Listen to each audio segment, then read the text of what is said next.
Hey everyone, it's Billy Santoro here, and today I'm going to talk about something that I've never really talked about. Um, I'm doing this for me just because I am the type of person who likes to keep some of my personal stuff private, but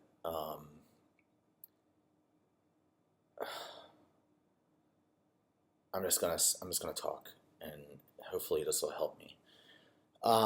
As most of you know, I was married to Seth Santoro for 5 years or so, and we had a very tumultuous, abusive relationship.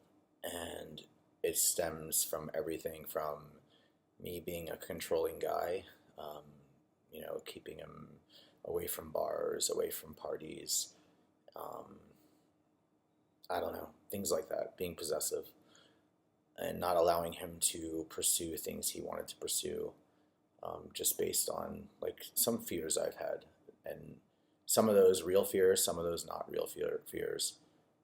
At any rate, we about once every couple months, and towards the end of the relationship, it got really bad. We would get in arguments, and we would push come to shove, and then we'd swing on each other, um, fist fight here and there, um, on both sides.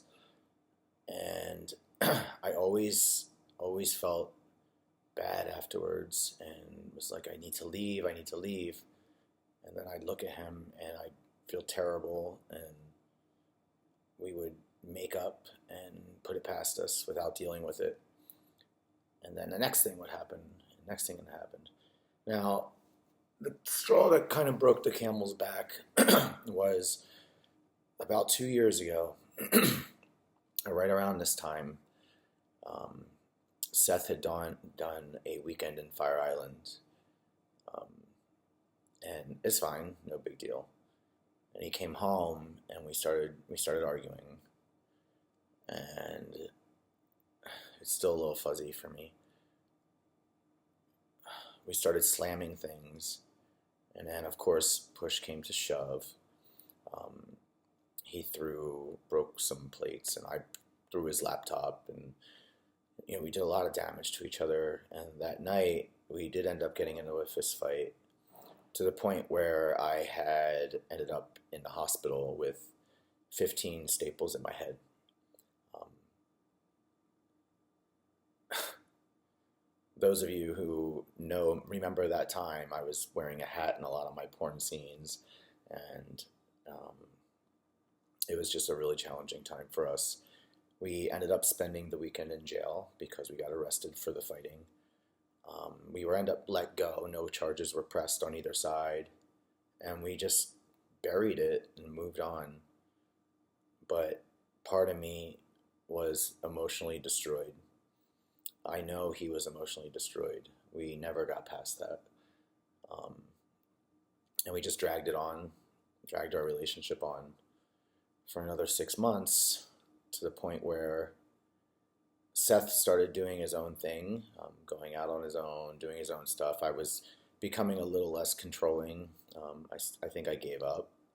Um, and I made a mistake and fell in love with someone else, behind his back, and I broke his heart. Um, it's inexcusable to do that, but it happened. And ultimately, he found out, and we ended our relationship. But the damage was done, and the damage was real. And Seth had turned to um, crystal meth to medicate, to take himself out of reality. And it's you don't have control when you're on that. And the person that I knew is gone.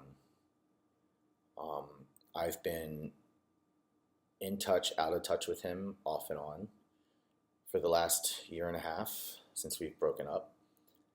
And there's good times and bad times. And when he goes on his binges, it conjures up all of our bad juju from our relationship. and how I destroyed him, and how I pushed him to drug use, and how I was a terrible husband, and how abusive I am. You name it, I've heard it. And I do own my part in our relationship and how abusive I was. And, we were not good for each other. Ultimately, we split, and my hope was that he would move on, find his match. And I think I've done a lot of damage. Our relationship has done a lot of damage to him. And I don't know. I thought that keeping a joint bank account open so I can make sure he has money so he can take care of himself. I thought that being there to just listen to him when he's venting would help. Being there with his struggles in the porn industry would help. But nothing's helped.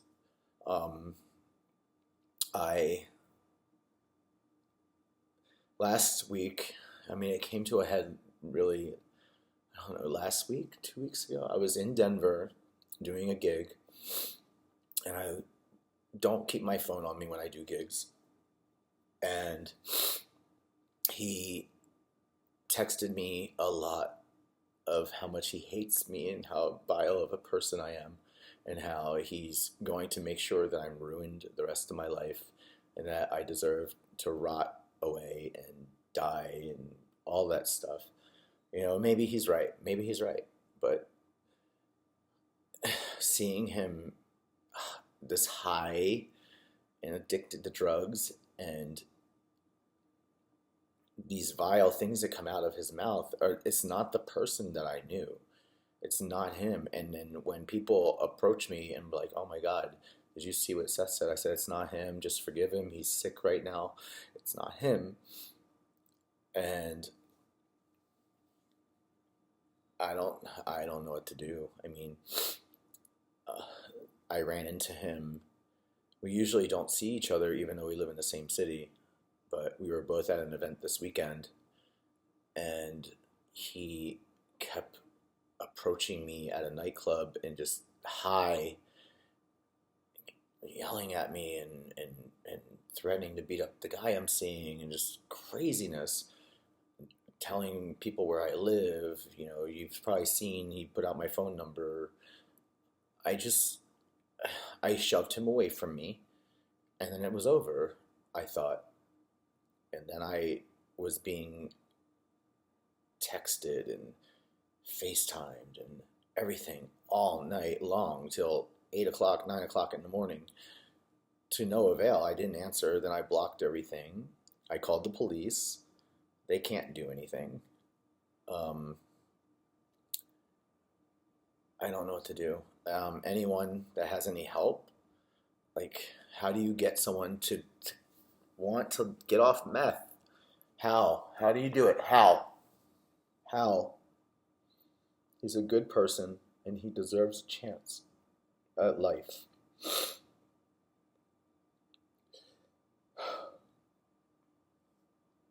If any of you are his friend, you'll do him a favor and help him. Because I can't be that person. I am toxic to him. And every time I've tried to help, he's turned on me. So I can't be that person. And I won't respond. I won't trash him. I won't do any of that stuff. Just, if anyone knows how to help him, please help him. He's the love of my life, and he always will be. But I can't. We're not good for each other. And I don't want to see him die. They'll kill me.